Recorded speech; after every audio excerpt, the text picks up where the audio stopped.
Hello, everybody. Welcome to the Daily Dose of Gaming News and all that good stuff. And as always, I also publish on Rumble, on the blogger site, and on Patreon for extra support.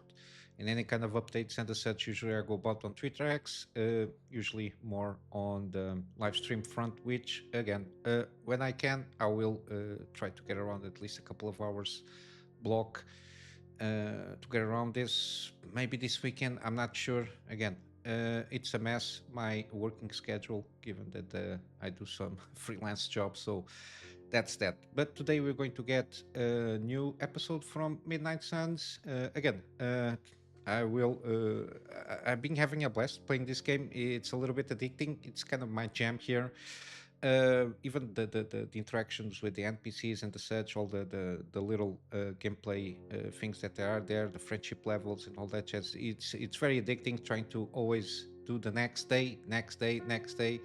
And I've been able to record plenty of backlog episodes, which will lead me to probably next week doing one episode per day. So between Monday and Friday, I will post one episode per day, so I can release with more consistency.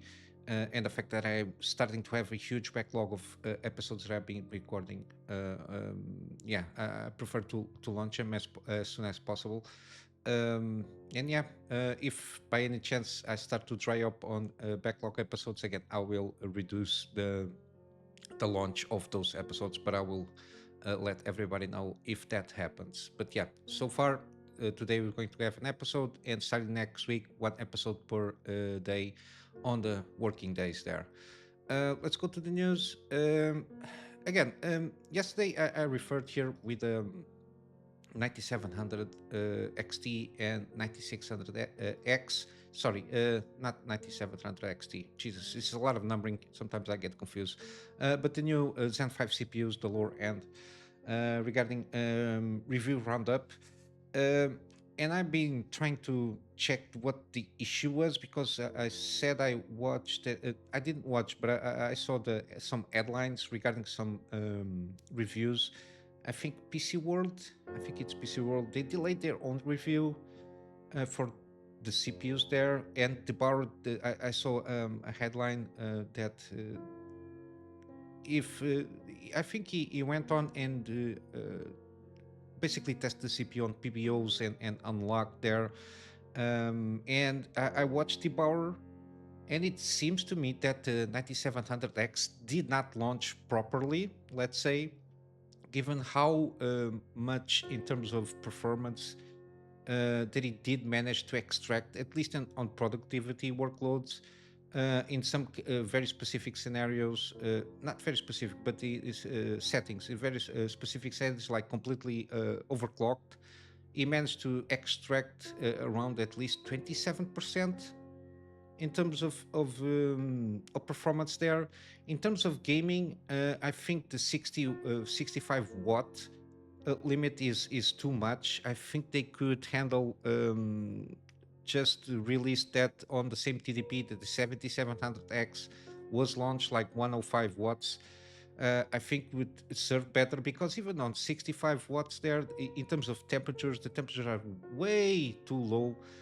In the sense they are check temperatures, but for the wattage, so the power draw and the temperatures, I think the from the tests that I've been seeing on several videos, I think if they launch with the 105 watts, I think it will be okay, and they could extract a little bit more extra juice out of the CPU there. Even on gaming, it's not that much, but I think the results could increase a little bit better if they manage to do that. And I will assume that if like there is like a new BIOS stuff there that might I'm not sure. Again, I don't overclock my CPUs. I don't have the need for that. But I think there is a way of getting around, like the in terms of clock stuff there, to extract a little bit extra juice out of those CPUs to get a better performance on gaming. But then again, when you start ramping up in terms of CPUs in higher end, you want more production performance than gaming, because when you start ramping up on a certain level of budget wise, if you're starting to launch, for example, for in this case a 9700X and above, you're starting to get around playing games 1440p or 4K, and you get your bottleneck more on the graphic sides than the CPU side. Even though again, it's always good to have a good CPU. Again, I think they fumble a little bit the performance overall. The 9600X, some people had some issues in terms of the testing side of things. But yeah, my overall take seems to be that again, for the price to performance doesn't compensate. Again, even with this kind of situation here of the fact that probably the 65 watt baseline in terms of the 9700X, I think still the the architecture itself seems pretty good, because they, with less power, they at least compare themselves with the 7000 series, in this case of 9700X and 7700X, even though the 9000 series CPU does kind of goes in line with the 7700X, they consume less power, which is interesting, which lends us to believe that with more power you can extract a little bit more performance, even though the temperatures are still in check from the graph that I've been seeing. I guess they could have done things in a different way, but again, all of this, I think if you have a 7000 series, especially 7700X, you're going to be fine. There's no need to upgrade. No, there's no need, no FOMO there. I think what I watch also Moore's Law is that I think if when the X3D CPUs launch, if we have like a huge amount of performance uplift, regarding, for example, the 7800X, if you see like, I don't know, 25% on the 9800X, if you see like this kind of huge leaps in performance, maybe then if you have a 7000 series on the lower end and you're thinking about upgrade and take advantage of the CPU, um, I think it might be justifiable there. But other than that, I think for normal persons that do normal gaming and stuff like that, if you have a 7000 series, I don't think there's no need to upgrade. And even if you have um, lower end or older generations of CPUs, I think again, depending on if you want to go for AM5 or AM4 platform, depending.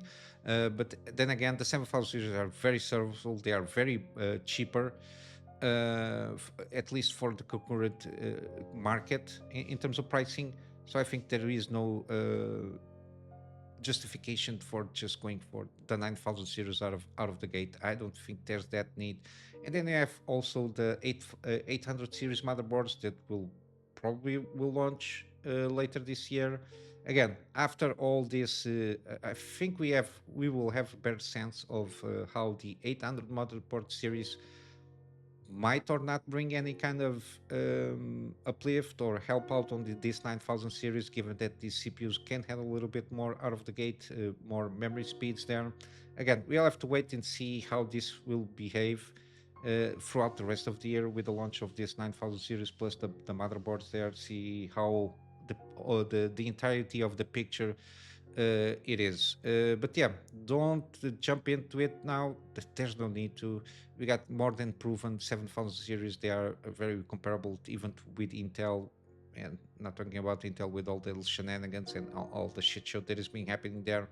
But yeah, after seeing more reviews again, we might see some changes regarding even the like BIOS BIOS updates or something like that to unlock a little bit more the power on the 9700X or something like that. But yeah, we have to wait for the rest of the lineup to come out, and plus the motherboard stuff, and see how this the whole picture can be compared between the 9000 and the 7000 series CPUs there. Continue with some hardware news. Again, this is just a quick note. Similarly, Corsair is moving away from the 80 plus certification process, which is a little bit misleading to a certain degree. and he's going to embrace cybernetics, which is a more accurate depiction of the kind of real world kind of performance that people usually use the CPU, the power supplies. When I bought my own, it's a Corsair 1000 RME or something like that. I got my. I always leave the PC part, PC, PC part picker list there on the description of every video, or I leave a detailed list depending on the video there. But yeah, it was a Corsair one, which again I chose because of the how the cybernetics results and performance was there. They are pretty good. The site, every PSU has their own report there, the detailed report of everything that they tested on the PSU side of things, and even their own certification is can it's more detailed. So you have from the same thing on this kind of certification in terms of how they call it. God damn it! I'm a little bit um, like on wording today. Efficiency, but they also have in terms of where there is it. Oh, okay. In addition, there is a separate rating and assessment for noise levels. Again, depending if it is a fan or fanless PSU, you get also that. They test the noise levels depending on the rating of the how much power is being demanded from the PSU and all that jazz. But yeah, it's a more detailed and I think more accurate to a certain point in terms of how PSUs are certified. And there is also another site that I used, which I'm not sure how it calls. I completely forgot. It's they also have their kind of tier rating there. But yeah, I those tier ratings are on the video of my unboxing of the PSU that I did. Again, should be on the main page of the channel, if not mistaken. But yeah, it's good to see that at least there is an embrace for more specific and more accurate kind of certification. Given that the 80 plus certification, it's a little bit muddy because 80 plus is above 80, but you don't have the uh, more specific data, and you can be misled to a certain degree in terms of that certification there. But yeah, in terms of games, got an interview with Glenn Schofield. Basically, he was the creator of Dead Space and also the game director of Callisto Protocol. Basically, the main gist of this interview is uh, he needed more time, and I think it was noticeable when the game launched that the game probably will need needed a little bit more time to do some performance fine tuning there. A lot of stuttering issues, especially on the part of vertical stuttering. A lot of it's and a little more optimization in terms of the hardware that can be used to play that game. Again, it was an Unreal Engine game. I think Unreal Engine 4, which by itself has its own issues, and I think that engine needs a lot of fine tuning in terms of optimization. But yeah, basically, he wanted 3 more months, if not mistaken. And when he asked for it, the publisher said, "Okay, we'll give it." And then, out of nowhere, this happened between September, October of 2021. He was told that he was going to get the time, but in the next year, January, and some of the folks said, "No, you don't have. It's going to be December of 2022." And basically, his response is, and I was like, "It's not going to get done, and it's going to cost you more money. It's not like it costs you less money because you're getting out 3 months sooner. If you want it done, you got to accelerate everything by 3.5 months, which means I need to jam people on there." Yeah, basically, I don't know. Sometimes publishers because they are more numbers guided, they are not they don't have to deal that much with developers themselves. But yeah, if the game director sees how things are and ask you 3.5 months, which can be, I suppose can be done a lot on that time period, to mainly I will assume those 3.5 months should be able to get you around and optimize the game in terms of performance at least, which is the main problem that the game had at launch. And if they think that they can cut 3.5 months on the game and they are saving money out of those 3.5 months by not extending, usually it's not, because if the product that it comes out is not good, it will basically will lose you sales there. But yeah, I think that's why the game, again, the game in terms of gameplay seems pretty good from what I've been seeing. The story hands on a cliffhanger to a certain extent. Basically, setups for the sequel. Yeah, I think the optimization was the main issue when this game launched. At least that's my perception. I still didn't play the game yet. It's one of those that I want to try out and see how it's still, if it is. I think it's playable now without any kind of major issues. But yeah, I want to try out to see what kind of difference we're going to find out. But yeah, unfortunately, Glenn Schofield, he left the studio like now almost a year ago. And yeah, I'm not sure how this IP is going to continue or not. But it's one of those that I think it's might worth the try, given that he was basically the envisioner of basically Dead Space franchise, at least the first and second one, if not mistaken. I think he was not on the third, but I'm not sure. But yeah, it's one of those situations that if you give a little bit more time, sometimes you might listen to the game director because he just doesn't want to. People don't want more time just to hang out in the water cooler, just talking. It's because there is some stuff that needs to be smoothed out and optimized in the process there. And sometimes I think it's well worth listening to the game director when he asks you more time to polish the game. Continue mid game. We got God of War Ragnarok PC requirements revealed. Again, I'm not going to advise to buy this game because you're going to get the necessity of having PSN requirements on Steam. That's for sure. But yeah, at least in terms of hardware, it's a little bit in line with the previous game. Again, these ports, at least from God of War, they seem pretty okay in terms of handling 4K 60. And this with ultra settings, you basically they basically recommend a 4070 Ti or a 7900 XT.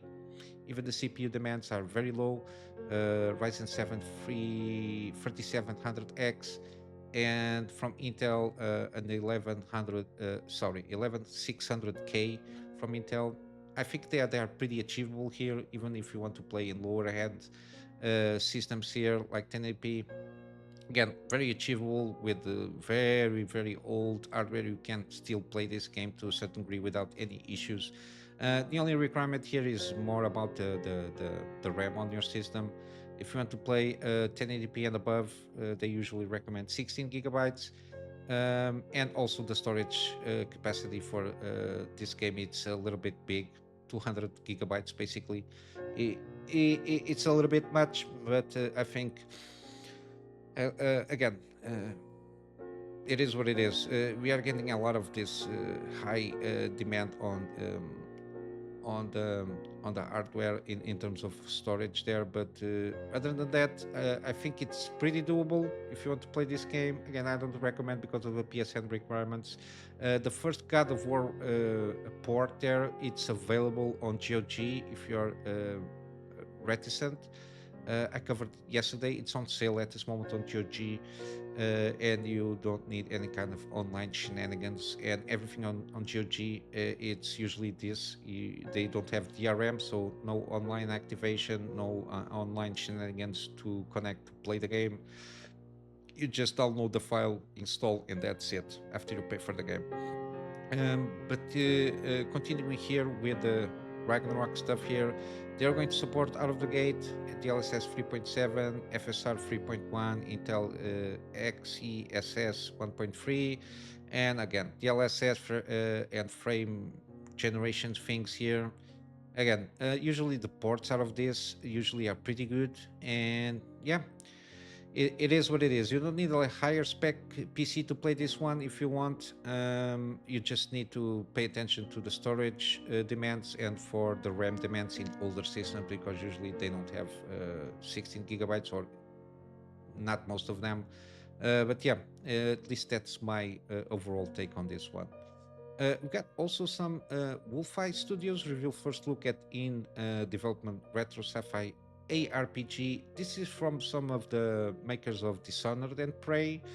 This is Rafael Colantonio. He was basically the founder and co-creator of those two IPs, Dishonored and Prey. Prey, it's pretty good. I really enjoyed that immersive scene, and Dishonored is a very well-known IP there. They basically just wrap up pre-production of this IP.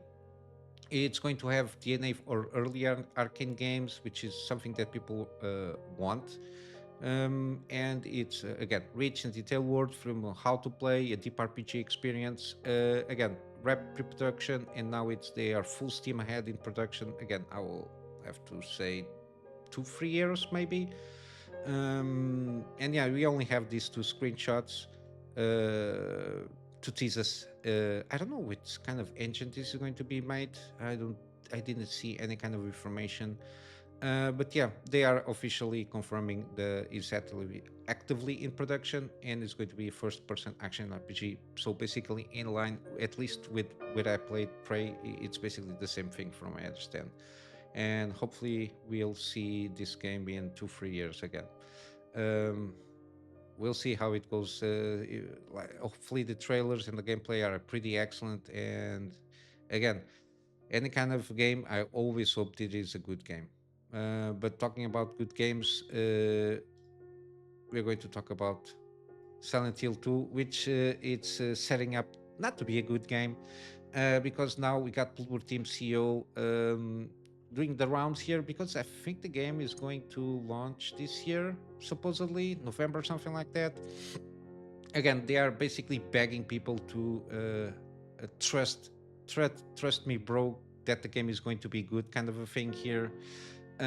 Yeah, I don't trust this. Already, the trailer, the CGI trailer, looked okay-ish, the first one, but since we start seeing gameplay video out of this remake, yeah, it doesn't look good. Seems janky, seems old. Then you got this thing with her face here. What's his name? I never played the original Silent Hill 2, so but yeah, this kind of the cheeseburger face or whatever they are calling there.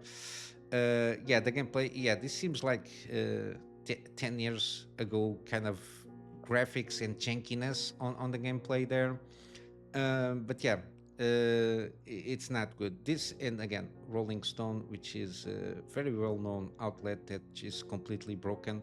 But yeah, this guy Babieno provides details that the romantic vision game for more than 20 years, let's say, they daunting journey balancing preservation and innovation. Again, the main gist out of also what they're being saying is the modern audience kind of talking points and the innovation talking points, and the story talking points for modern audiences, all that jazz. That's why people are doubting this is going to be any kind of good game, and the fact that this is going to be published by Konami. Again, Konami has his things also regarding PC. They butchered the Metal Gear Solid collection that they launched recently.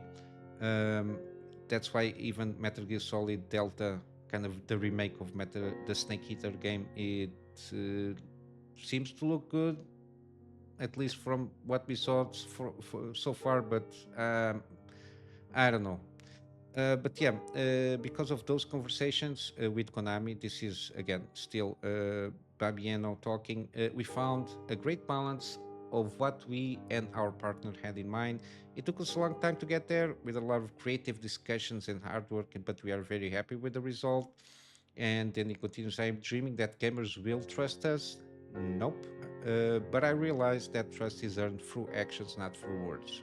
You have a point there. So that's why we have policy of not commenting on specifics of the game and raising hopes. Again, he already did some comments at the time because of people I think it was on the first gameplay trailer, and some shenanigans that happened between Konami, some drama, because I think they wanted more time to polish, and Konami didn't want to, something like that. Also in that vein, a few months ago, but I suppose he's not touching that situation here.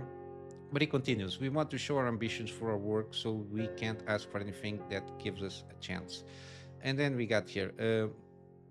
He also noted, we try to make all possible fans happy, but at the same time be very faithful to ourselves. Again, people forget the mantra, when you try to do something for everybody, you will do it for nobody. Silent Hill is a horror game with very, from what I understand, it's a horror game uh, with a lot of adult themes, covering from suicide and covering also certain things from subconscious manifestation. It's not a game for kids, and it's not a game that is to laugh about. It touches very heavy themes there,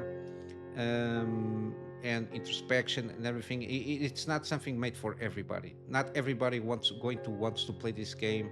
You got the sense of what happened, for example, with Resident Evil 6. They tried to market that game for everybody, and it was a mass jumble to the point that they have to basically scrap you have to basically soft reboot that franchise with Resident Evil 7. um, when you try to make a product or a game that it's and specifically remake a game or remaster a game or whatever you want to call it, that it is a very specific genre with touches very specific themes, and you try to modernize it and make it for everybody, you're going to just make everybody unhappy with the decisions they're going to make, because you're going to deviate with the main message, specifically from the main message and the main things that make that game a cult classic. But that's my take. And he continues, I really hope that people play for the first time. They will understand that the choices we made were the best possible. Again, I don't think so, but yeah. Then we got some stuff here regarding Konami. Also, see how Bloober team devs working on Silent Hill preserve authenticity while adapting horror classic for modern audiences. Here we got the language here coming directly for Konami. Um, One of the lead producers. I think the biggest change that we had was actually how to make the game approachable for newcomers who have not played the original, but at the same time to retain the familiarity of the game that player remembers from 20 years ago. Again, it's kind of dubious what they're trying to get around here. Again, this non-talking or talking without saying anything, it's always frustrating like shit. Um, what did you do to be approachable? Did you try to just be more approachable in the sense of gameplay mechanics? If it is, just say it like that. But because they don't talk on specifics, we have to assume that they were trying to modernize again with the AI checklist in line for modern audiences. And again, modern audiences don't exist. You have an audience that you need to cater, and basically that's it. If you want to cater to a specific audience, it's that specific audience, but you don't call it a modern audience because that thing doesn't exist. It's a myth, it's a unicorn, and these people just want to stick with this kind of things with the audience stuff there. And then some another lead director. Our goal from the very beginning was to maintain the game's atmosphere while, again, here I can understand modernizing the gameplay. Now, to make it competitive 2024, I don't know what it is. Again, I from the videos that I saw from the original Silent Hill 2, again, a lot of gameplay mechanics. The fact that you have the tank movement thing there, I think it's what you usually call it is for you to walk around. You need to first turn where you want to go, then you can press the front button. It's like the tank movement mechanic there. Um, yeah, I think some gameplay mechanics, like for example, the rare chances that you have regarding shooting and everything, can be smoothed out and can be modernized. Let's say I can accept the word in that sense. Other than that, I don't see the need of using the the word modern or modernize or modern audiences. I don't see the reason for that for a game that you're trying to remake. There is also another senior narrative designer. Again, this is uh, in the remake. The story remains largely the same. What do you mean, largely the same? Again, this non-talking thing. However, with the magic of modern technology, we're able to expand on some of its aspects. Again, you don't need modern technology or any kind of upgrade technology to expand story. Story doesn't need technology to be told. There is huge amount of stuff that were tools that were used at the time to, if they want to expand on the story, they could have. Yeah, I think the modern technology is to be used like this. That's my assumption. Again, there is a reason that people tend to forget, and I watched some videos explaining and approaching the themes that are explored in the game itself. There is a reason why all the female NPCs and characters that interact are made in a certain way.